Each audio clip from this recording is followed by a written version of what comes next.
శ్రీమాత్రే నమః శ్రీ గురుభ్యో నమః యా దేవీ సర్వభూతేషు మాతృరూపేణ సంస్థిత దయారూపేణ సంస్థిత నమస్తస్యై నమస్తస్యై నమస్తస్యై నమో నమః. జగద్గురువులకు పాదాబంధనం చేస్తూ ఈ జగత్తంతా కూడాను అమ్మవారికి మహిమతోటే ఉన్నది. కానీ ఇక్కడ ఈ ఇందూరు నగరంలో ఇంతమంది చెప్పినట్టుగా మడిద్వీపేశ్వరి అనేటువంటి నిలిచింది అని చెప్పేసి ఒక ఒక అమ్మాయి వచ్చి అక్కడ అనేకమైనటువంటి చిత్రాలను దృష్టిస్తూ అక్కడ వచ్చేటటువంటి భక్తులను కించపరుస్తూ అనేక విధాలుగా ఇబ్బంది పెడుతున్నారు. ప్రజల్లో ఒక నమ్మకం అనేది పూర్తిగా దేవాలయ విశిష్టతను వారు భంగంగా చేస్తున్నారు. అక్కడ అంతేకాకుండా ఎన్నో నేను చిత్రాలు చూడడం జరిగింది. అందులో అనేకమైనటువంటి వ్యక్తులు భక్తులు తర్వాత ఈ స్త్రీమూర్తులకు ఉన్నటువంటి బహిష్టు కాలంలో కూడా వెళ్ళి అక్కడ ఉండడము పూజించడము అలాగే అక్కడ ఉన్నటువంటి వారిని దూషించడము తర్వాత కొట్టడము ఇలాంటి చూడడం జరిగింది. ఎక్కడైనా కానీ అమ్మవారు అనేది దయ చూపిస్తుంది.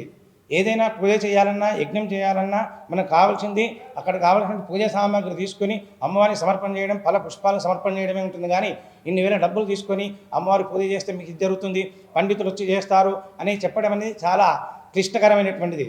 ఈ పుణ్యాన్ని అంతా కూడా మా యొక్క వృత్తి బ్రాహ్మణ వృత్తిలో ఎవరికైనా కానీ ఈ కర్మ చేయండి అమ్మా, మీ కర్మకు ఫలితం వస్తుంది అని చెప్తాం. అంతేగాని ఈ విధంగా చేస్తే ఎట్లా అవుతుంది, దీని తర్వాత ఇంకో 10 మంది వచ్చి చేస్తారు అనేటువంటిది ఎక్కడ కూడా జరగదు. అంతేకాకుండా వచ్చినటువంటి భక్తులను దూషించడము తిట్టడము కూడా జరుగుతున్నది.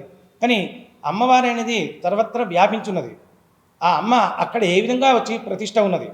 మరి ఇక్కడ ఎంతోమంది వేద పండితులు పురుషులు ఎంతోమంది పురాణోత్తములు ఉన్నారు.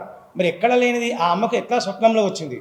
మరి స్వప్నంలో వస్తే సంతోషమే. స్వప్నంలో ఉండి నీ ఇంట్లోనే చూసుకోగాని ప్రజలను ఇబ్బంది పెడుతూ ప్రస్తుతం ఉత్తర తిరుపతి కానీ ఇతర క్షేత్రాల్లో క్యూ లైన్లు కట్టినట్టుగా అక్కడ క్యూ లైన్లు కట్టడం, ఇలా అనేక దేవాలయాలు క్యూ లైన్లు కట్టినట్టుగా అక్కడ దేవాలయంలో క్యూ లైన్లు కట్టడము, అక్కడ అందరూ కూడా చిత్రీకరిస్తూ అక్కడ వచ్చిన భక్తులను ఇబ్బంది పెట్టడం, ఏదైతే కాకుండా వారు అనేక విధాలుగా ఇబ్బంది పెడుతున్నారు. ఆ ఇబ్బందులంతా తొలగించాలి. ఈ సనాతన భారతీయ వైదిక సనాతన ధర్మాన్ని మనకు హిందువులంతా కాపాడాలి, దీనంతా కూడా రక్షించాలి అని చెప్పి చెప్తున్నాను.